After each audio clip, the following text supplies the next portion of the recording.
So let me go live.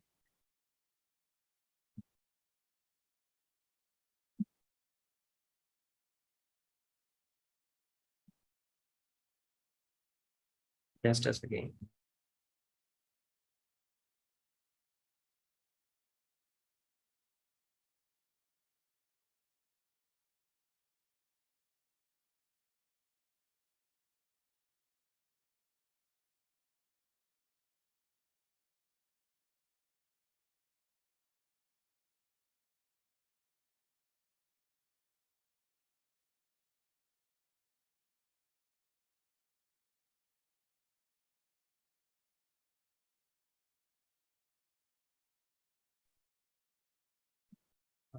Hi team, good evening.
Hi bro, good evening. Hi Kanan, good evening. So exactly at 6 p.m. we'll start the session.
Hi Zoom team. Hi YouTube guys. Could you someone confirm is my voice is clear to everyone?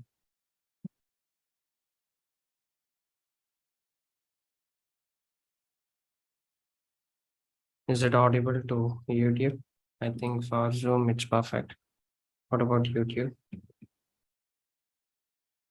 Jyoti and musical melody.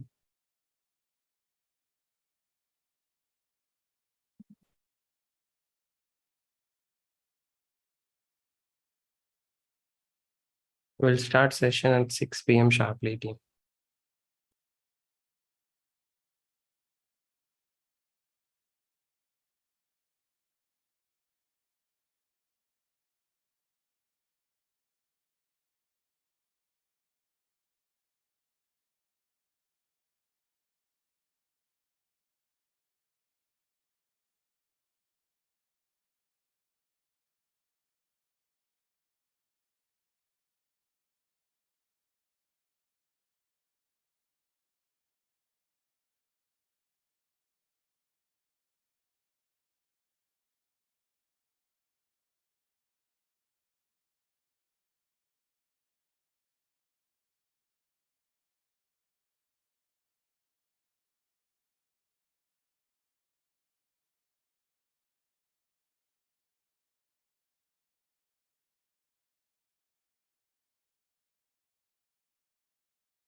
We will start at 6 p.m. Yes, it's 6 p.m. First, let me start the recording team. Hi, team. Hi, Zoom team, and also YouTube guys. Good evening and also good morning. Hope you all doing good. We'll start at 6 p.m. Yes, I checked the voice in my mobile. I think the volume is clear. Someone can confirm me from YouTube. Is it audible? Is that clear? Okay. So, okay, let's go into the slides. In previous class, we learned about all the types of software development lifecycle model. And in that, what is very, very important when you go in terms of interviewers, please make sure you have a better clarity on especially waterfall model and V model. So these two topics are very, very important. This one, waterfall and the V model. So a lot of discussions will happen. Many projects right now are using these two models only. And this agile model, we are going to discuss in the later part. So make sure you understood all the modules comparison, why we want to use which module, especially V module and all. You should have all the advantages and disadvantages. I have mentioned here a lot of points. The thing is, it's not like you should know everything. At least high priority answers you should know to say when someone asks. So today we are going to see different testing levels. The first one, first let's try to go with little bit fundamentals. What is functional testing? This definitions we have seen it already, but still we try to pitch in depth about it. So manual testing is classified into two parts. One is functional testing, another one is non-functional testing. Non-functional testing means performance testing, security testing, and so on. So we are going to fully focus on functional testing. It means what? GUI testing, front-end testing. So as per the definitions, it is so this verifies every individual functions or a feature of a software applications that meets their specified requirement. Again, as I already said several times, nothing but we are going to test the application functionality according to the requirement. And our main aim, we have to confirm those functionalities are working fine without any defects. It means it is working as expected from the desired behavior. Desired behavior means, for example, if you're going to log in into the application, it should display home page. So that is what the desired behavior according to the requirement. In functional testing, what is the main focus? So here only few more terminologies I'm going to include. We are going to focus on external behavior. See, whichever bolted words are the one keyword, you should use it in the interview. External behavior of the software, and we have to check the function specifications based on the requirement. So it means what? If there are two ways a application can be tested, one is external, another one is internal. External means just the front end. Internal means code, which will be done by the development team. So we are going to check the external behavior, front end only, according to the requirement. And we have to ensure that it meets the end user needs and expectation. So it means what? There will be some expectation as a customers, that is nothing but end users, that we have to fulfill it. So that is what the main idea behind the functional testing. And then some key aspects we have to consider while doing the functional testing. See here, I have mentioned as a bullet point. For Zoom team, I have already created a document. I will upload it. It's in the draft format only. Still, I have to arrange the content. I will arrange it and give the PDF format so that every point, a detailed description is available. If I put everything in here, it won't look so good. So I'm just going to explain one by one. So what you should consider when you go for the functional testing. First one is test scenario.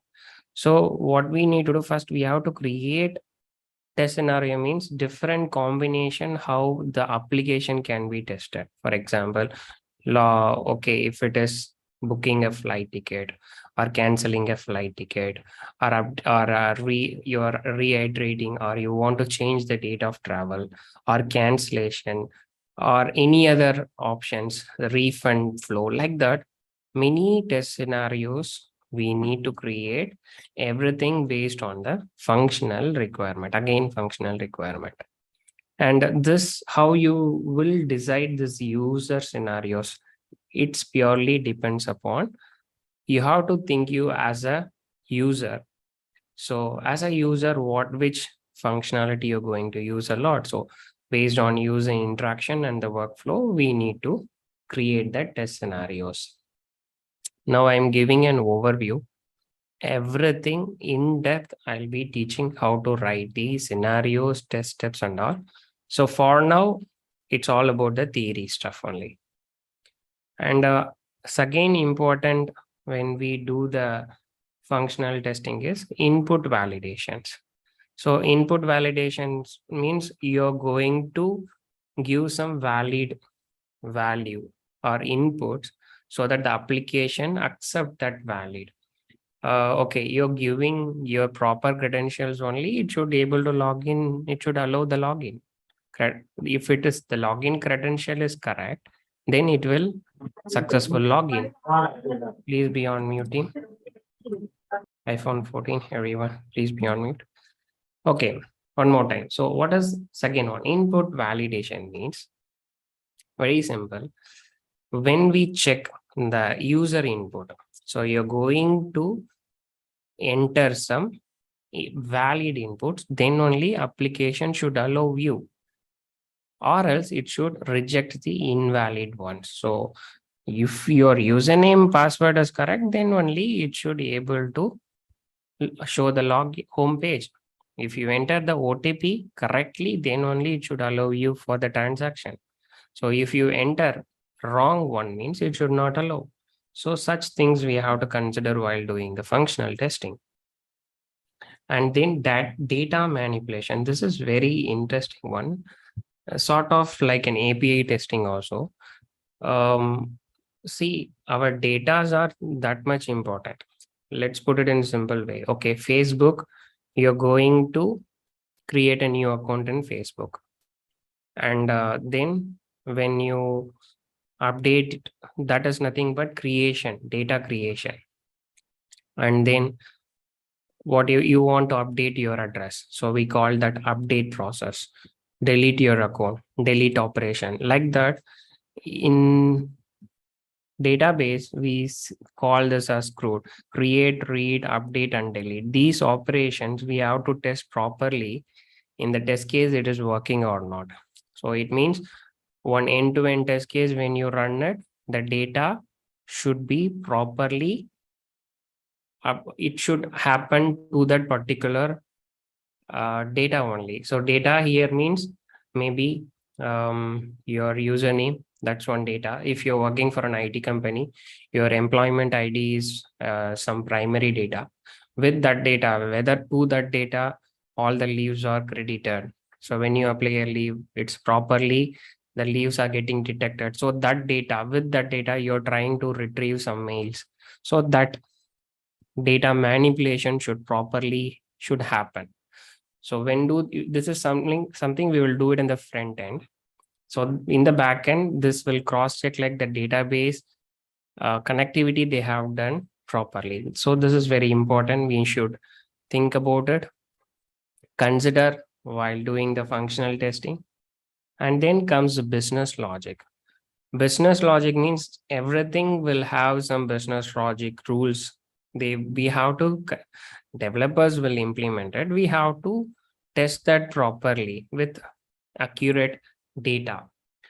Example, maybe as a free user, you can able to listen all the songs, but you will see the advertisement. That's a business logic. So one logic. But if the second you become a premium user, you should not able to see any ads. So that business logic, I need to test it. What if you paid some money, but you're getting advertisement? You'll get pissed off, right?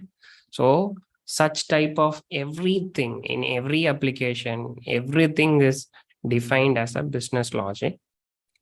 Someone, okay, you transfer money from your balance, it needs to get reduced. Someone is going to add your money, then balance should increase. So these are all the business logic. So based on that, we have to create that we have to do the functional testing, and then user interface. So this is a very important one. For example, if you're opening an application, it should be friendly, intuitive, and it should have a smooth user experience. Then only you will feel like using it. For example, buttons, menus, forms, navigations. In your mobile itself, it will be very easy if you can able to navigate, means that will satisfies or that will make have very user friendly, right? That is what user interface. This also we need to consider while writing the functional test case. Error handling. For example, you're entering a invalid credentials. It should say, sorry, your password is correct. So it means what? You have entered right username, wrong password. If it says we are unable to find your username, means username itself wrong. So a proper error message, it should display, then only you can understand, a user can understand the application. So like this, we need to test it. We have to test all the error handling, errors, a proper error message, something like that. What if suddenly something crashes, unexpected error comes, how the application is going to handle it, such things. And then integration testing. So when you combine entire application together, how it is going to work. So integration testing and all in depth we are going to discuss. So this is just an overview. When we do the functional testing, we have to consider all these points. And then when we do this, definitely it is going to have a lot of advantages. The first one, identifying defects early. Definitely this point will come till UAT. So you're going to find a defect as early as possible, means it reduces the cost and the effort, because fixing it in the production is very high cost needed. So that's an advantage. When we do the functional testing in the early process, we can identify the defects. And ensuring software meets requirements. See, everything you are testing according to the requirement means you are not missing any important functionality. Improving the software quality. Yeah, quality. So it means what? You're going to reduce the errors, bugs, unexpected behaviors, exceptions. When you do all these stuff, definitely it going to improve the quality of your product. Then comes enhancing the user experience. So I have already said like that's user friendly and intuitive. It should be very smooth navigating from one screen to another screen, shortcuts. So such things are advantages. So definitely it makes the user very happy about using the applications when we follow these stuff. Ensuring data integrity, already said, that is creation of data, deleting, updating, everything comes the, it ensures means what? So everything is working perfectly. And also validating the business logic. Few minutes before I said what that means. This shows that we are following the requirement all according to the document. And supporting documentation. See, especially in the functional testing, we will be creating a lot of documentations like test scenarios, test cases, test scripts, all according to the functional requirement. And this actually serves a valuable things to the developers, even the future testers, other stakeholders.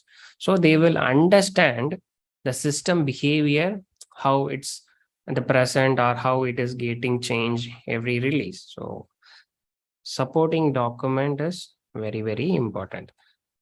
This one, this one, this one. These are all very important. Again, these things, every point is important only. You can tell in any sequence, that's not a problem. Then comes compliance and regulations. See, the way we are going to test an application, for example, healthcare applications, finance application, government website, defense, especially arms and deals, defense stuff. So you're going to develop such, develop and test. That means they will have some, as per the industry, there will be some regulations, complaints. So you have to make sure this is how you need to follow, this is how the data needs to be used. So lot of rules and regulations they will have it. So by we will follow this complaints and regulations. So again, this ensures, this functional testing ensures that we have followed everything, because based on that only we have created the requirement document. Based on requirement document, we have tested. So complaints and regulations done. And finally building the confidence. See, if you think as a developer or a customer, when they both will be happy, when the tester says, yes, I have tested, the application is good, it's working without any defect, or it is working according to the functional requirements. So when we say is that actually build the confidence to the entire team, because testing team only assures the application that working accordingly to the requirement or perfectly. So these are all the advantages of doing the functional testing. Again, I'm saying people get confused between manual testing and functional testing. The manual testing is classified into two parts. One is functional testing, another one is non-functional testing. This non-functional testing means that only performance, security, all other testing. So our main focus is on functional testing. So again, saying when someone asks you what you did, never say I did manual testing. I worked as a manual tester. Don't say such words. Say it as I worked as a functional tester. Be specific. Then they will be understand, okay, functional. The second you do a manual testing, then a lot of questions as will come in. Also, it gives by chance, if you're saying I don't know the performance testing and you're saying you're a manual tester, means that gives a wrong impression about your knowledge skill. So in your resume, never mention this word. Always mention this word. If you know performance testing, then fine. You can say functional testing and non-functional testing also you can mention. Okay. Now comes drawbacks or disadvantages. Of course, it has many drawbacks. First one, incomplete test coverage. See, in real-time scenario, due to many reasons, it is possible that we may missed some requirements, or it is I already said no, we can't. Testing is an exhaustive testing is not possible in principle. So possibility that some scenarios we may missed it. Because of that, sometimes what will happen, we may get a very potential defect in the later part. Maybe that will be, we will see that in the production, that is nothing but live environment, or else the customers can also find that. So possibility. So this is something like chances are there, but you can reduce this to some extent. Then time consuming. Especially in tradition, we other than agile, we usually call rest of the software development lifecycle as traditional modules. So here, functional testing is a very time consuming one, because You have to create the test scenarios, a lot of documentation. You need to do it manually, test cases, you need to execute it manually. And if there is any change in the requirement, you have to go and modify it. So this is a very time consuming process. For this reason only, automation came into the picture where we can reduce the effort a lot. So only way how can this time consuming task can be reduced or increase the quality of the software means only one answer, through the automated process, which we are going to see from next week in the Selenium class. And then comes the limited scope. So actually, what we do normally is we will check the external behavior. External behavior means how the front end of the application, not the internal thing. So again, this is in the old traditional model, this is a limited scope, because we may not understood how the code structure works, or exactly in which interface it's going to be a big trouble, or is there any security issues, any loophole or bottlenecks like that. We may not know unless we know about the internal code part. But nowadays in the CI/CD, especially in the DevOps and all, you will sit with the developers. You will see that what they are doing it. So as a tester, you will have more idea about the scope. Okay, what the testing. So okay, this is how the data is flowing from one API to another API, something like that. So here in the functional testing, you're just seeing the front end. No, you don't know what is happening in the back end. So very limited scope. And delayed feedback. See, after unit testing is completing, we will get the product. We will test it. After that, we will give them the feedback. So this is quite delayed one, right? So you're going to give it later.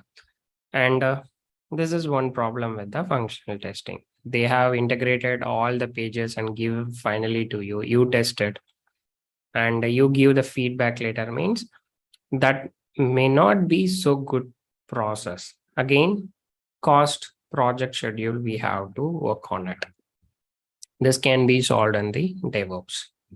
Difficulty in complex systems. See, sometimes we will work with very complex system, different multiple applications. So doing functional testing can be a challenging one. For example, front-end application like web application, mainframe, Power Builder, then so many applications we have, flex-based applications. So all, if you have a test case to test all these types of application, it is definitely going to be a difficult task. So it's your luck how the project is going to be. And maintenance overhead. See, we are having a big documentation. So something suddenly changes, requirement changes, functional test skills, anything changes as customers comes and saying like change this requirement, means obviously you have to go and work on all the documents. So this is little bit additional task or painful task for the functional tester. And inadequate documentation. Suppose there are some companies, actually not every company or every project will follow a proper documentation. Mostly if you consider service based company like TCS, Infosys, Wipro, most of the Indian companies are service based company. They will follow strictly the documentation process. You will have documentation for last 10 years, who executed which step, which defect and all. This is how big service based company will work. They will follow those things very strictly. But startup company, product based company, such companies, for them the quality of the product is very important, defect is important, whether it is closed, that one is or not important, rather than giving more importance to the documentation part. So they will not follow such documentation properly. For example, I know in a company, developer says that, "Hey, this is what I did, you start doing the testing." When I talked with that testing team, I asked, what is the test management tool you have used? He said, no, I just don't note down in the Excel sheet. So this is what some companies follow the process. So this is big drawback. Possibilities are there. If you worked in a small scale company, you will not have an idea about documentation itself. So if you're aiming for some big company, you should know all the process properly. And lack of real world environment. See, all we test in the testing environment like SIT, UIT, but we may not know how it will be in the production live environment. What if the performance of an application will work in the real time? You're doing testing. So that scope is little bit less. So how can we solve this is we can create a data setup similar to production. That's what we do it in UAT, pre-production. So that can be solved. And limited non-functional testing. Mostly we will not give so much importance to functional, non-functional like security testing, performance testing and all. And subjectivity in the acceptance testing. So mostly you complete a testing, there will be an acceptance criteria. If this meets, then only I will consider it. So it's sometimes what will happen, there will be some disagreements between the stakeholders, customers and the developers and the testing team. So some clash will happen. So again, we need to rework, and that leads to delay in software release. So these are all the drawbacks of functional testing. So everything is important. Now we are going to see all these one. It's such a very big topic. That is the types of functional testing. Several types we have it. First one is unit testing. See, this is done by the dev team. Dev team means development team. All that dev team will take care of this thing. And then rest after unit testing, there's integration testing, smoke testing, sanity, regression, system testing, user acceptance testing. Every testing will be done by us. So it means what? We should have a better clarity on every level of testing, because literally you will do that. So first let's focus on unit testing, just a little bit, because by chance, if you're going to work in DevOps project means you will sit with the dev team. You should know what they are doing it.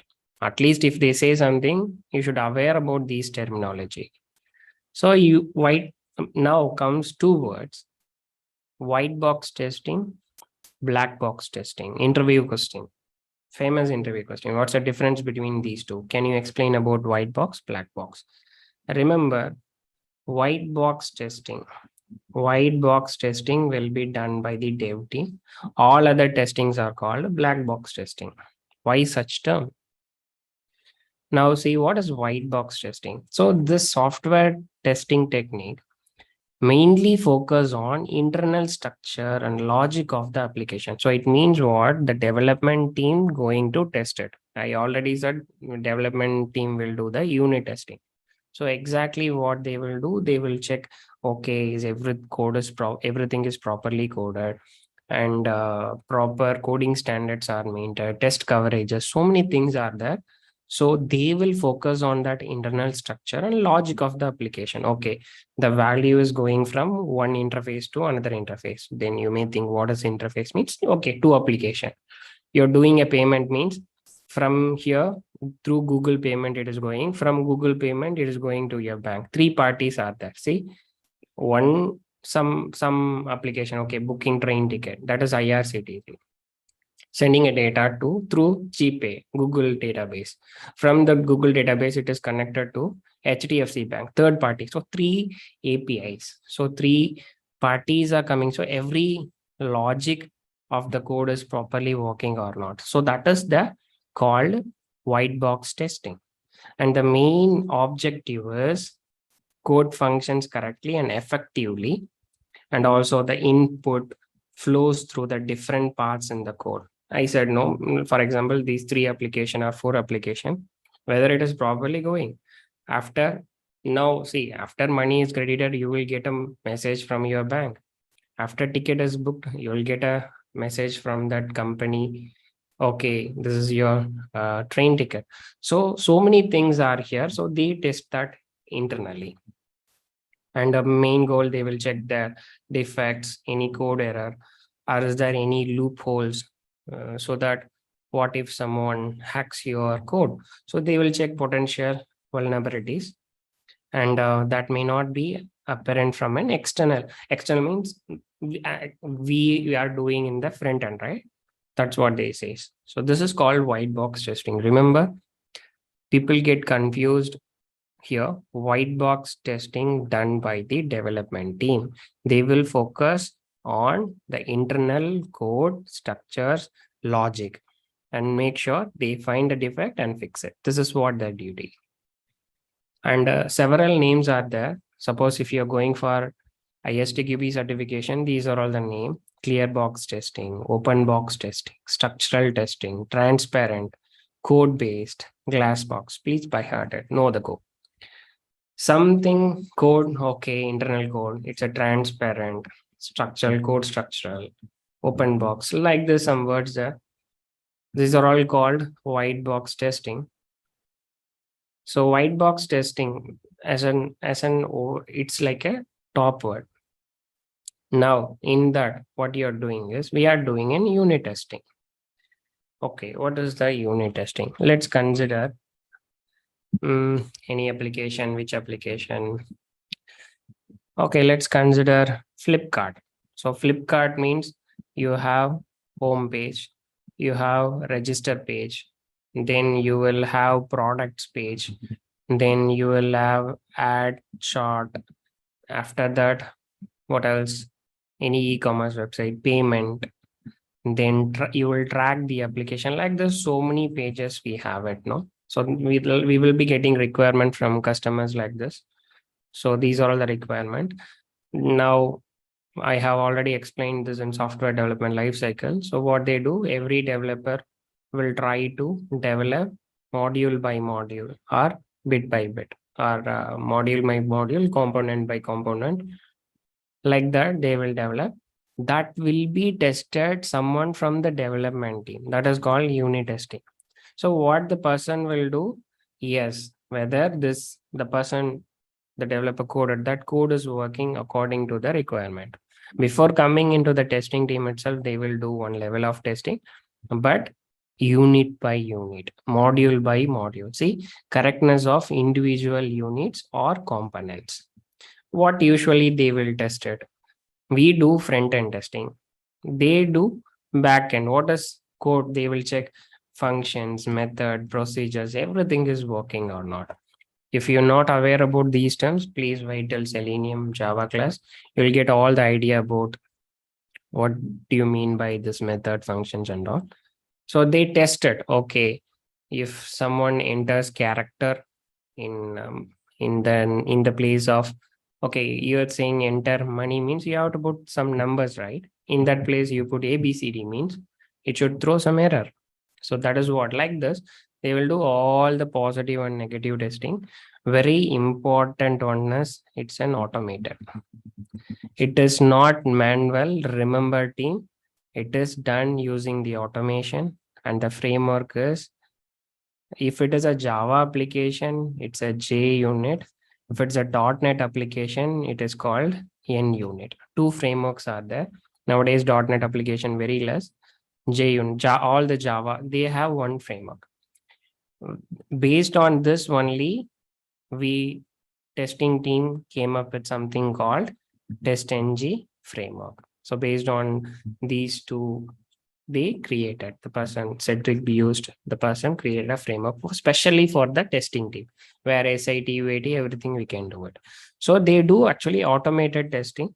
They write the code. So many frameworks are there, which is not so important for us. But only one thing you have to remember is testing, it's not done manually. It is done through the coding. Automatically, every testing will be done. So the primary goal is each unit of the software performs as expected. So if you give a proper input, it should give a proper output. You give all the details and submit an application, it should generate some data, transaction ID. So all these things, they will be doing it. And why we need to do an unit testing? This is a very, again, a famous question. They want to check it if your resume is mentioned as Agile, because in Agile, we will work with the developer. So they want to check whether you are really from Agile or you just read somewhere and came. So they asked, have you worked with a developer? So could you please tell me why why you want to do an unit testing. First, they will ask what type of a testing they do it. Can you tell whatever you have noticed means you should able to tell. See, first, why we need to do an unit testing. Early detection of defect. Same thing. How early you find a defect, you save the cost. And then code, improved code quality. So what do you mean by improved code quality? So we have to increase. See, everything is a fully automated process. So we should follow the, in other word, maybe some coding standards and all we need to follow. If you follow properly, definitely the quality will be improved. And if you have a complex requirement that you need to split it into simpler, so that it is easy to manage it. So this, if we do unit testing, this will improve the code quality. Code quality improved means product quality also will improve. Faster development cycle. See, you are going to do everything using an automated testing of each individual unit of code. It means what? Instant feedback will happen. So we need an unit testing that gives some more feedback. Accordingly, we can work on it. Refactoring confidence. See, refactoring confidence means, for example, let's take me and Kanna. I am developer, he is doing an unit testing, and someone from our team, okay, Arun is a tester. So if I feel like Kanna tested my application, that gives me confident. Okay, what I will do before giving code, because development team working on internal part, right? So I know Kanna will test it. So what I will do, I will try to come up with all new code restructuring. I'll try different scenarios. I'm talking in terms of coding part. And then because I will do it, there is some person, unit tester is there, going to test it. And if it works, I will get the feedback. If it's a failure, also I will get a feedback. Accordingly, I will work on it. So I'll get a refactoring means if it is a failure, I will rework on the application. So this is going to happen within the team. There is one tester is there. So I'll get that refactoring confidence. Then after completing, if I give it to Arun, for our own testing team, don't know what is happening, right? Internal code for him, okay, application is working fine. So refactoring confidence, and of course, every component when we do it, documentation needs to be created. Again, this is also automated process. Documentation is not manual. You using a Maven project, you can create documentation automatically. So what is an advantage? Every developer will have a better idea about the application. That is what very important. Even the customers, any other future developments can easily understand the code by reading the documentation. Code maintainability, and code maintainability, again, the same thing. Here we are going to create everything as a reusable method, maintain the code in the module by module. If something is an issue, it's easy for us to find where things are wrong. Like that, we can do it. Code collaboration. Since I'm going to work along with the development, and the development team is going with the testing team, then it does some good collaboration. This applicable only in the DevOps project or agile project. Actually, this makes it easier for coordination. Testing team will have better understanding what I'm doing. I will have better understanding what testing team is testing. So based on that, it is going to improve it. CI/CD, very big concept. DevOps, we have, this is the 8th module in our roadmap. We are going to discuss on that. At that time, you will understand CI/CD. Better software design. So again, what do you mean by when we understand the error scenarios? Definitely, we are going to design the software even much better. And increased confidence in the software. Those are customers, stakeholders, they, even the tester development, they sees the report, there is no defect, everything is fine, means it gives the confidence in our software product. So this is why we need to do the unit testing. So this level of testing will be done. After that only it will come to us.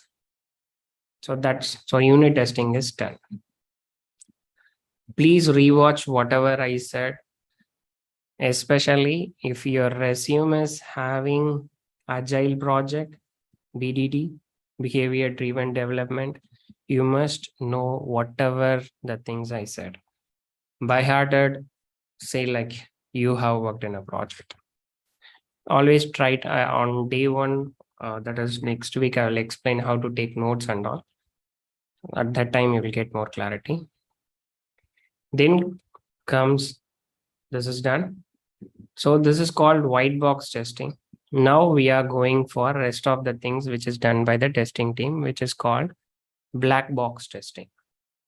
What does black box testing means? It's a software testing technique in which functionality of the software under test SUT is tested without looking into the internal code structure, implementation details, knowledge of internal path of the software. So this is purely entirely based on the requirement and specification. In other words, we testers not worried about what is the code you have written, which programming language you used. It's not at all matters for me. For me, if I enter username and password, it should display login page, home page. If I enter invalid credential, it should display enter the username correctly. If I'm doing it 3 times, it should lock my account. So this is what the front end I am responsible. So black box testing. So black box testing means what? We will test the application without looking into the internal code structure or implementation, all other stuff. So when you give an input, what is the expected output? Based on this only, we will do the black box testing. So all the testing team types of anything you are going to do it will come as a black box testing. So remember 2 types, white, black. White testing, white box testing done by the dev team, black box testing done by the QA team. And there is something called gray box testing. What do you mean by this? Is you can just come to an idea like it is a mix of both black box and gray box. So I will teach this later. But again, in some interviews, they ask this too. As a testers, if you know about the coding, you can directly say like, see, this is a defect. This is the code. You go and fix it.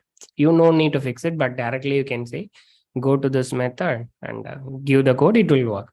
So that now it reduces the time for the development team. No. So it's the combination of both black box and white box. We call it as gray box testing. Okay. Now unit testing is done. Now integration testing. So all these applications are this.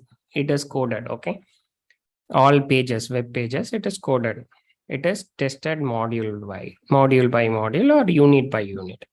Now they will integrate. Integrate means they will join everything together and give us as a single product. So that is what we call it as integration testing. So see here, integration testing, they will integrate everything and give it to us. So what is our main duty is, we have to verify the interactions and the interfaces between the different components or modules. So in simple, after you integrate also, I have to make sure it is working fine, because they are saying I have tested unit by unit. It is working fine for me. Now what I did, I integrated. You please test and say me whether everything is working better. So that is what here we say. So what is integration testing? So I'm just saying in the layman terminology or easy way to explain. But when it comes for interview, whichever the word I have bolded it, that is a word you have to tell it. So we are checking whether all the integrated applications end to end, it is working fine. The main goal of this is, that's what the individual units, whichever already been tested by the development team, which they said it is working, we have to confirm again like, yes, After integration also, larger parts also, it is working fine. No, it is not working means you have to raise a defect. And in integration testing, I have to put this capital. Various modules, unit combined as a group, we have to group and test it, identify the issues. And the issues may come because of many reasons, maybe data flow, communication between the component, or any inconsistent behavior. If you consider same booking of IRCTC website, Google Pay, internet banking, HDFC, three application. So now the data should go flow from all these three when you do it in the front end. So that is what the data flow. Communication means what? You paid. Now bank should tell you, right? Okay, this is what the money I'm reducing. Similarly, apart from bank, even now the company, the IRCTC or the booking company should say, yes, booked. See, this is your PNR number. Like this, it should say, right, that behavior, how this interaction. So this is what we will be testing it in the as a functional one. After integrating, we need to test this. Okay. Now I have to ask one question again. So everyone, this Zoom team, you just put a text message, everyone good till now? What about YouTube guys? I think most of them ran away when we started the unit testing. I put a text message, yes, I just want to confirm how many of them listening me. Even Redmi 9A, please rename it. Yeah. Okay. Okay, fine. Thank you guys.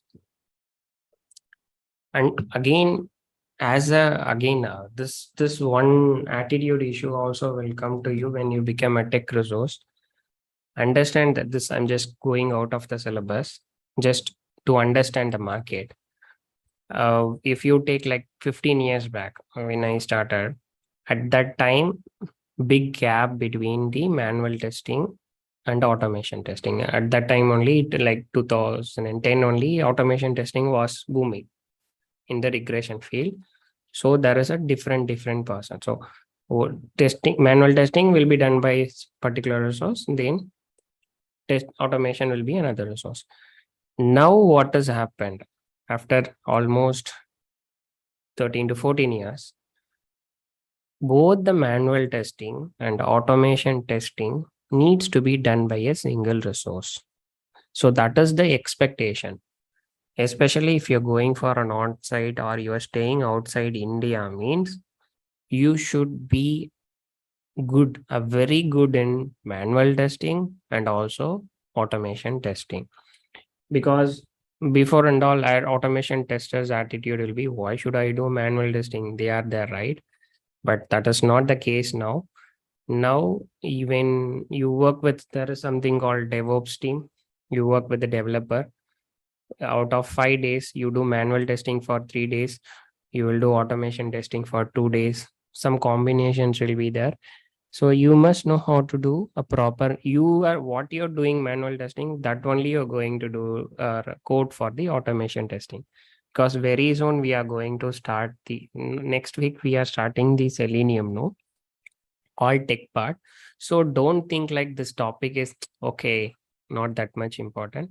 This topic's also important. This is like a backbone or a proper fundamentals for you. So you're entering into IT, or already you are an automation resource, whatever it is, always have a very good depth knowledge about functional testing. Never think functional testing or manual testing, like not that level.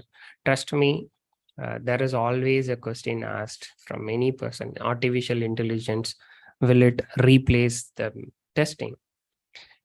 Definitely, it will not replace, not even a single percentage. There are some test cases. Actually, the rule in automation itself, 100% automation is impossible. So manual testing will be exist forever. But now the question is, who is going to do that? If you are a functional tester, you should know automation so that you work in the DevOps project. Vice versa. If you're an automation tester, you also should know how to do the manual testing.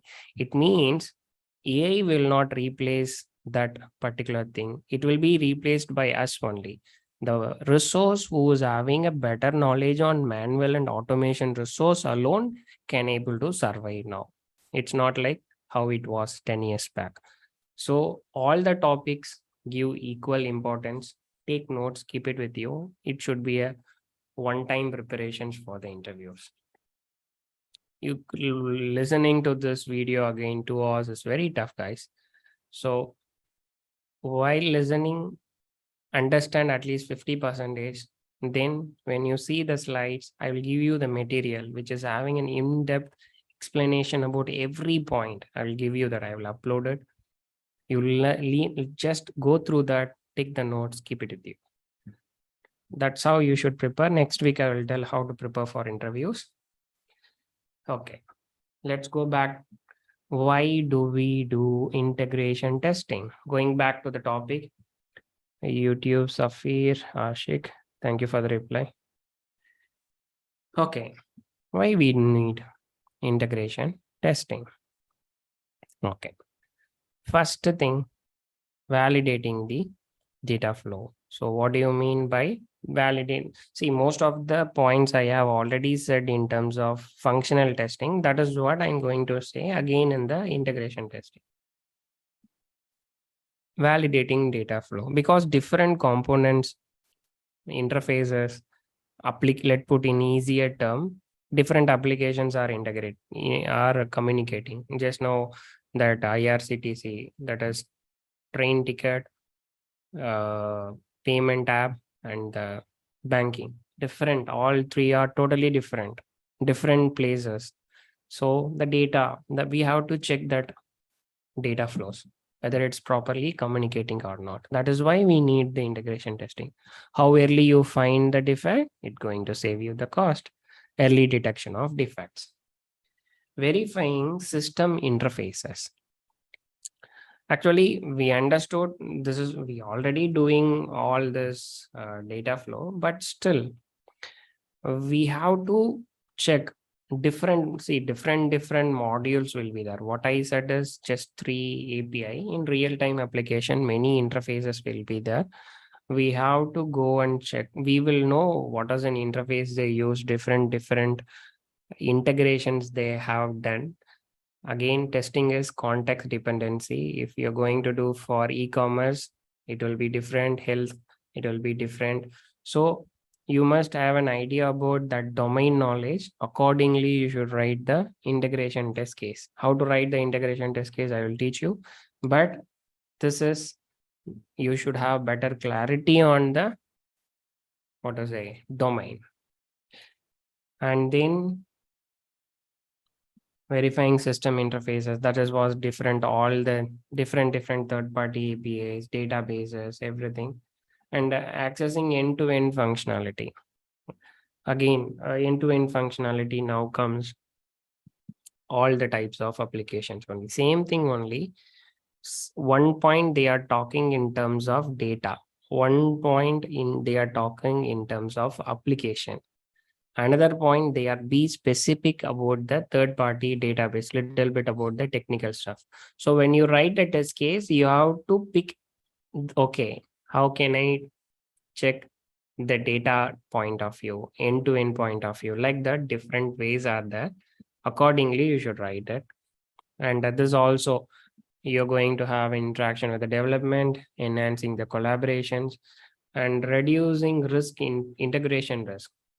So again, what is the thing is, we are going to test it in the SIT itself. After that, we have something called UAT, pre-production, production. Before that itself, we able to identify this. 1 minute, team, please stay in line.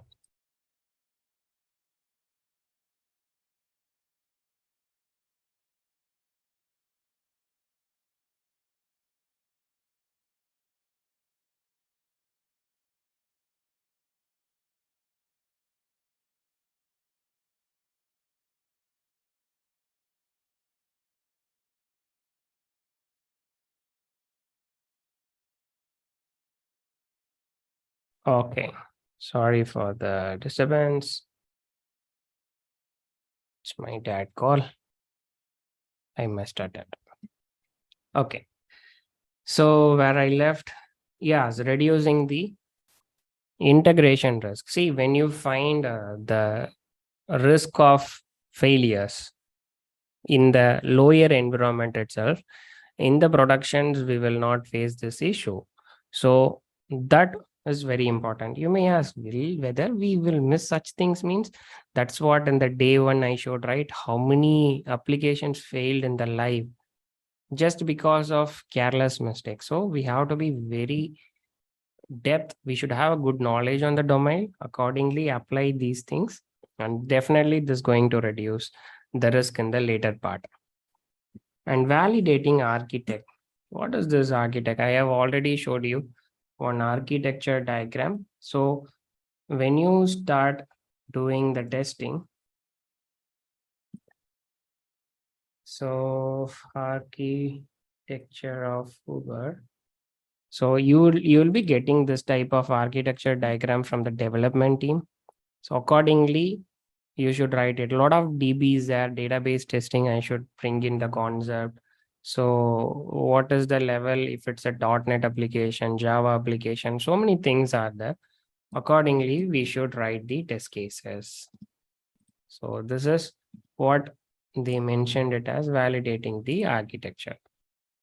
Not every project will have such scope. Some project will have it, some project you won't even see what is happening. You'll just do the testing of a particular domain or particular module alone. Okay. Now comes the practical example. Just try to imagine again, we have one separate 2 hours class, how to write the test case itself team. But now just an idea, what is that? So 1 minute. Okay. Objective.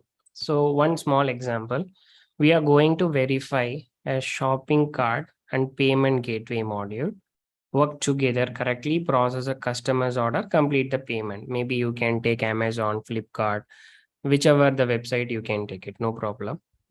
In simple, you're going to verify that you will add a product, it will be in shopping cart, right? Then you will pay for it.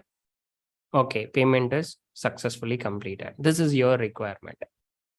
For that, you have a precondition. Preconditions means what? Before starting the testing itself, these things needs to be done.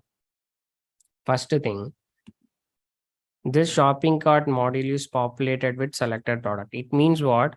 Already some product is available. Okay, let's assume you already added an iPhone and their respective quantity. Of course, we can add only one.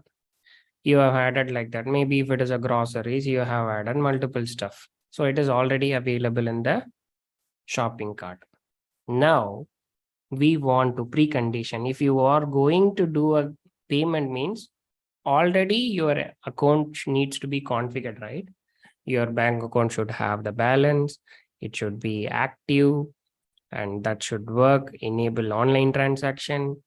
All the configurations are already done. So this is what we call it as prerequisite. To put it in another simple word, before we take a vehicle, if it's a car or if it's a car, what we will do it prerequisite, go and check the first fuel and then in that engine water, and then we'll go and check the tire whether it is having air or not. This is a prerequisite, simple common sense. If this is there, then only you can take your car. Very importantly, braking system. So like that, when you test also, already some prerequisite or I say prerequisite or preconditions, both are same only. So we have to look for that. Already in the requirement, they will be given. If it is not given, you have to ask questions during the discussion time. Discussion time means requirement discussion. You may ask, do you have any prerequisite? So very important, preconditions only. Okay, it means according to this one data you need to create, everything is already available in the cart. Now the payment should be literally, if you're going to do the transaction means that banking account should be active. It should have the balance, everything. It should be already done. For this, we need to do the integration testing. So we will follow different ways, step by step, how to do it later, but just an overview. First, what you need to do? First, you have to log in into the application. Once you log in into the application, then you navigate to that shopping, that product catalog or shopping chart, because already added, right? You're adding it already, one or two product will be there. Then, sorry, then what you will do? You will click on, there is something called checkout button will be there. I think payment depends on the application. Once you done, it will go take you to the, okay, enter your shipping, your shipping address, billing details, all other things. Once if it is done, it will ask you to select the payment. Select the payment itself. Here so many things are there: credit card, debit card, UPI. In the internet banking, which types of Visa card, MasterCard, like that, different scenarios are there. This is a very big area, this area. Once the payment method is selected, you will proceed to that. So payment means entering CVV, whatever. Sometimes you may get the OTP. You need to enter that. After that, you need to complete the payment. Nothing but all the OTP stuff, those stuff. And then you will get status, yes, paid. So this is a requirement. Accordingly, product will be added.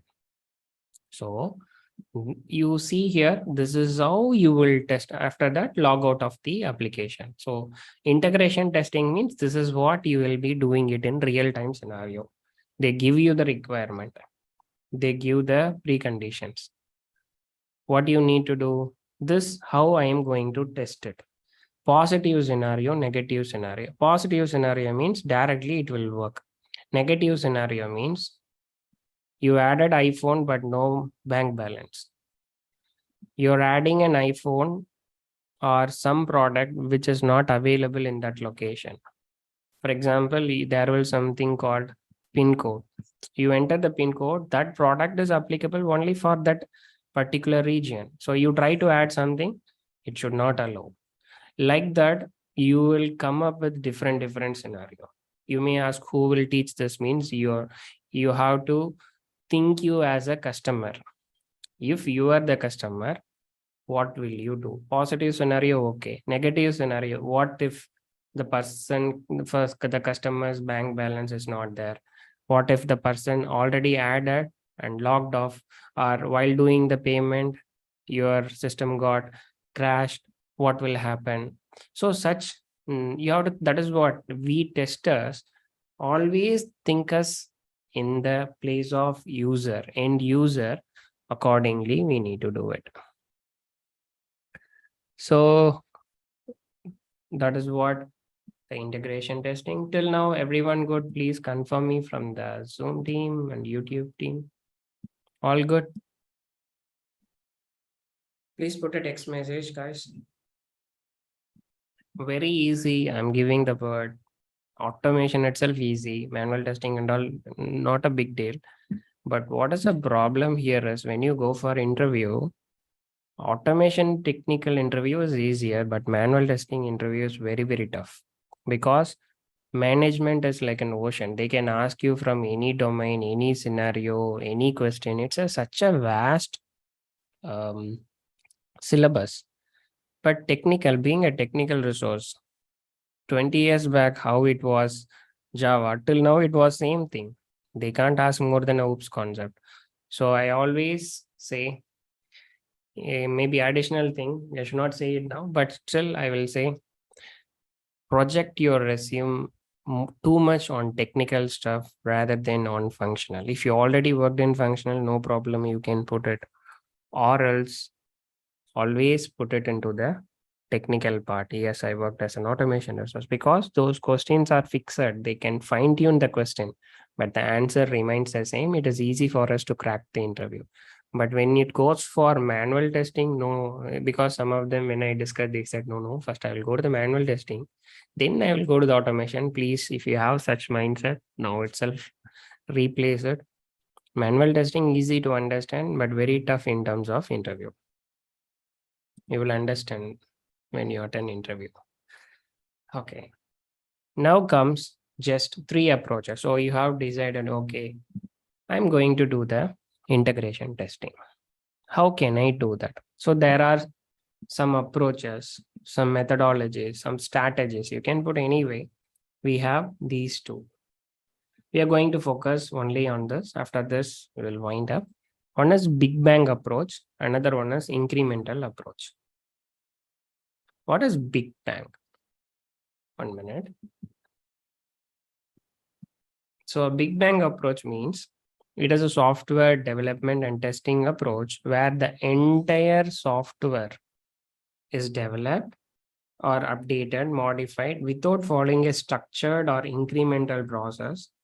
In this approach, all the components of application integrated together at once, and testing is performed on entire system as a whole without conducting unit testing or integration testing in isolation.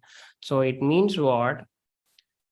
For example, you can't use this Flipkart, Amazon and all. It's such a very huge application, very small scale application. Maybe if you go and check some kids app in the Google Android out there, it will be like you have to A, B, C, D like that you need. So it's a home page, you will have A, B, C, D, write it, that's it. Very small application, one app you will have it. So for that, they will apply this Big Bang approach. So what they do it, they will code it everything once integration, first unit wise integration, all the things are done. Then they will go for the testing. So this is where the Big Bang approach is applied. Mostly mobile apps, they will use this trick. They will not, okay, why? Again, advantage, very quick development suitable for small project. Very quickly, you can able to develop it. No documentation, no big process. We got the requirement, go for the development, and then very important, this will be applicable for small scale project, small project. Drawback, of course, it is going to have some drawback. The problem here is high risk because you not tested unit by unit. You never know, some error comes means where it is coming, what is the source, where to pin some 4 modules, 5 modules means from which module it, because you didn't do unit testing, you didn't do integration testing. As full end-to-end testing means it has a very high risk be a problem. How can we avoid? Incrementally we can do it. That is the next one. Difficult in issue identification, same thing. The problem first is defect risk is high. More chance, many defects we will get it. Once you, that is itself first big problem. Once you get a defect, identifying a resolution or fixing that defect is another problem. And everything we are giving a feedback once completing the project, right? Not during unit testing or integration testing. So delayed feedback, maybe it is not the better way to do the product. And limited adaptability, change in the requirement means definitely it's going to be an issue.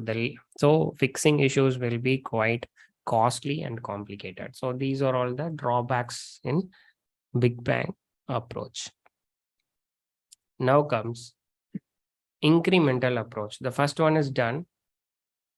Big Bang done. Incremental is divided into 3 parts: top down, bottom up, sandwich. Sandwich means combination of first 1 and 2. Here, these actually we will follow this in Agile. Okay, so try to focus a little bit more. So what does incremental means? It is done by joining 2 or more modules that are logically related. So you, as a testing team, going to get a product, not like I have developed all 50 pages, you please test it. No, not that way. You're saying, okay, I'm giving you first home page tested. Then I am giving you above home page, some account page, some profile page, some user registration. Like that, I'm going to join 2 to 3 modules. One other team will provide this module is specific to payment. You will test all the payment, then they will integrate like that, incremental. So incrementing one by one requirement. You have a 50 requirement means not all 50 requirement in single shot, maybe first 5, then next 5, like that, incrementing. So such testing is done by joining two or more modules that are logically related, like payment versus adding, such things. Then other related modules are added, tested proper functionality. So this process will be completed until all the modules are joined and tested successfully. So this is better approach. Nowadays, uh, actually, this is where every IT company is moving towards. That's called DevOps, actually. Not DevOps, sorry, Agile. In Agile, we have a DevOps framework. So it's a process. So it's in simple, this V model, waterfall model and all, they will complete entire development and give it to us. But it has its own problem. Now what they are saying, I will give 2 to 3 components, 2 to 3 module, test it. Then I will increment bit by bit. That's called incremental approach. So in that, the first one is called bottom up. What is bottom up? See, let's consider banking application. For easy understanding, you have a login page, you will have your current balance, you have a deposit, 3 functionality, okay? When you deposit, your money should be added. What it should increase. When you withdraw, it should decrease your current balance. When you transfer, now transfer itself many question, within bank, within account, outside bank, outside the country, whatever it is, all the scenarios here, the current balance should reduce. This is the requirement. Now, what they will do is, first they will start the development of deposit. Then they will start the development of withdrawal. Then they will start the development of transfer. Actually, sorry, in other words, they will develop like this, because both are interlinked, no? After that, they will integrate it. After that, only login page will come. So from the bottom, they will go till the top. So bottom up, from the bottom, not top, up. So here, this is one incremental approach they will follow. So what is the advantage of this is, see, fault localization means finding the defect is going to be easy because you're going to focus only on this area. Okay, all passed, but you're getting some defect means now it is easy. No, I don't need to worry about these two guys. I have to worry about these two guys. So this two module. So that's what fault localization is easier. And no time is wasted waiting for all modules to develop like Big Bang. See, for example, the same thing, if you're going, for example, 50 web pages, you will be getting after like 6 months, means 6 months you will be sitting idle. Trust me, like that, that is how it worked in many companies in 2010 and all.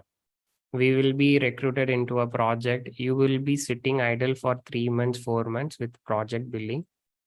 You're writing the test cases and do all of the stuff. Then they will say, yes, we are going to start the SIT. That is going to happen for 1 or 2 months. That 2 months you will work like anything. You will sit for 14 hours, 15 hours. We even work on weekends. This is how IT works. But here, see here, after entire application, we are not getting it right. So 3 months, 4 months idle in Big Bang. But now every time you're getting like, okay, these two modules are developed, start testing it. Start testing it. Like that, we'll be getting it. So that's the advantage. No time waste in waiting. But there is a disadvantage. What if critical defect means that's going to create a big problem, which is at the top level? Because if this project is going to be like 3 months end to end means, at the end only you're going to touch this area, right? What if the critical models at the top level? Then we will have very less time to test that. So more defects come, a risk, quite risky thing. And here there is no prototype. Early prototype means sample application will not be available end to end. So this is what these two only, the end to end application will not be available. So this is called this is called bottom, from the bottom. Now comes the top down. Okay, top down means exactly vice versa of this. I don't know, one sec. Okay, from the same thing, you're starting from here. Now comes one word called stub. Again, going for an agile interview, you must know this word. Stub means what? They will know how many modules going to be. So they create a dummy class file. It means like they will create a class file called transfer. They create a class file called withdrawal, and some messages will be already defined here. It is not a real code, a dummy code. That's what we call it as stub. So they start here, login application, and they create a dummy code. Here there is no prototype. Prototype means exact product is not there, but here they have prototype. Here the code is not there, but when you integrate or when you communicate with transfer, this will simply give, yes, communication transfer happened successfully, like that. They can configure it. It's a dummy code. So stub, with that stub means we can have the prototype. That's an advantages. But again, we are starting from the top. We can easily, we can find the faults, and we have a prototype. Critical modules are tested on priority. Major design flaw can be fixed effort. So this is also an advantage. We can able to find the critical very easily. But the drawback is, what if critical defects are in the bottom? We can't test it. And we need to create many stubs. Here it is just, I'm saying 4 or 5. In real time, you will have 50 steps, 60 steps. So it's not an easy task at all to do such testing. So this top down, bottom up, top down. So from the top, if you're going to do it in the bottom, we are finding big issues. When you start from the bottom, we have issues in the top. So how can I resolve this problem? Very easy. Let's combine together. That is called sandwich. So what they are saying, start the testing from here, testing from here. So you develop some product like this, you develop so module 1, module 2, like this. They are saying that is called hybrid model. So if you test like that with the stub concept, so module 1 will be developed, module 4 will be developed, then 1, 2 they test, 3, 6 they will test from the, so that now what will happen? All the critical areas will be tested.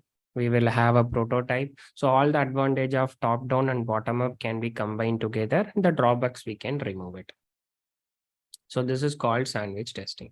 So these 3 approaches we will follow it while doing the integration testing. Mostly if you're going to mention in your resume as waterfall model, V model means it's a big bang approach.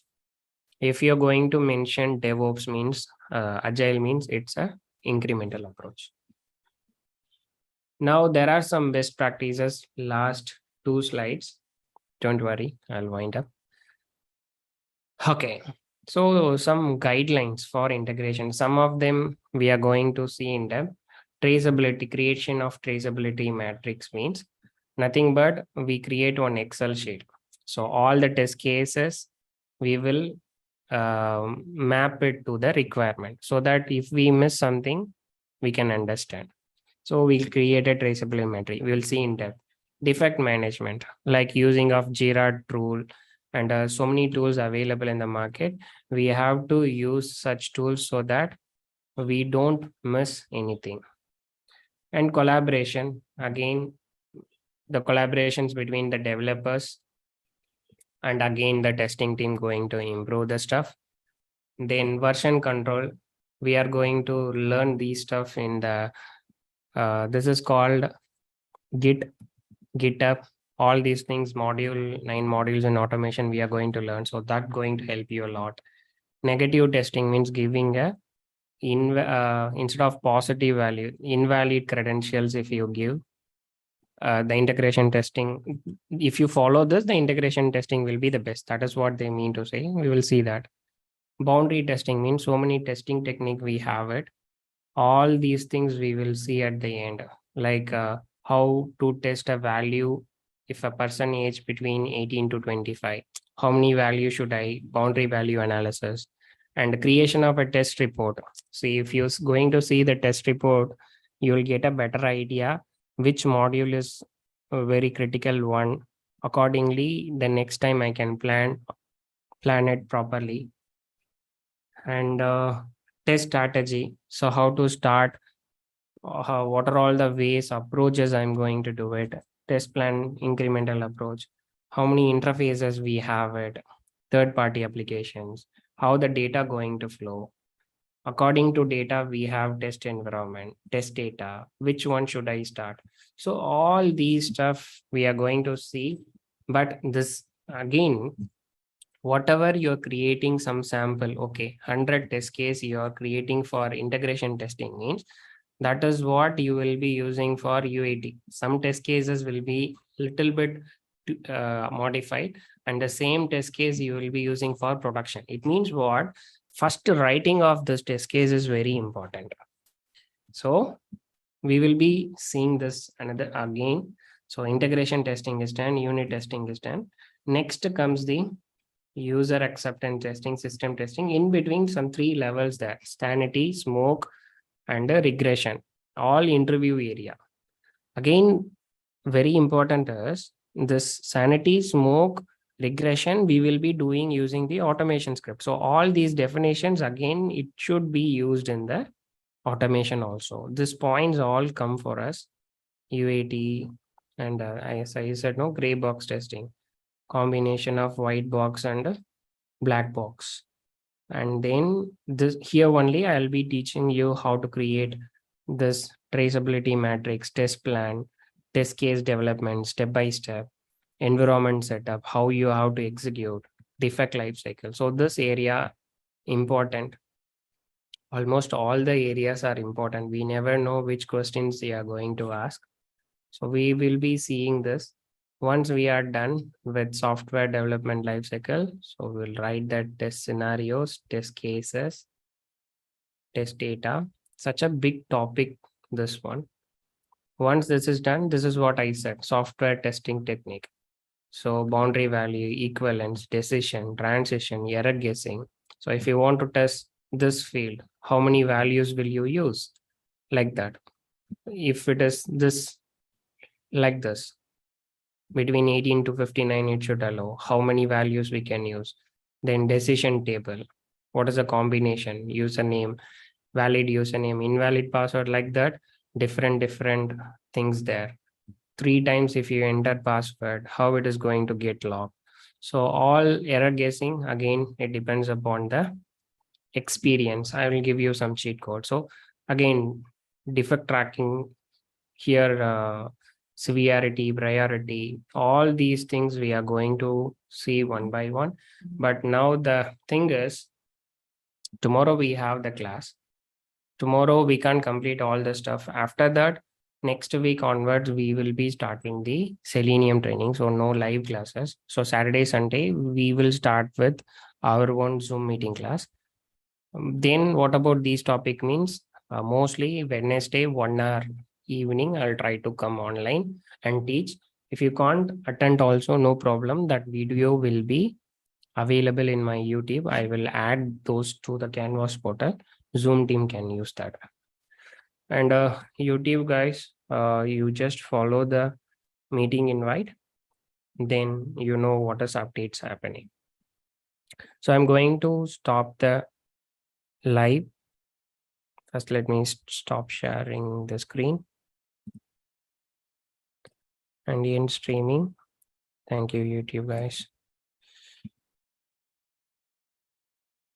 1 minute team.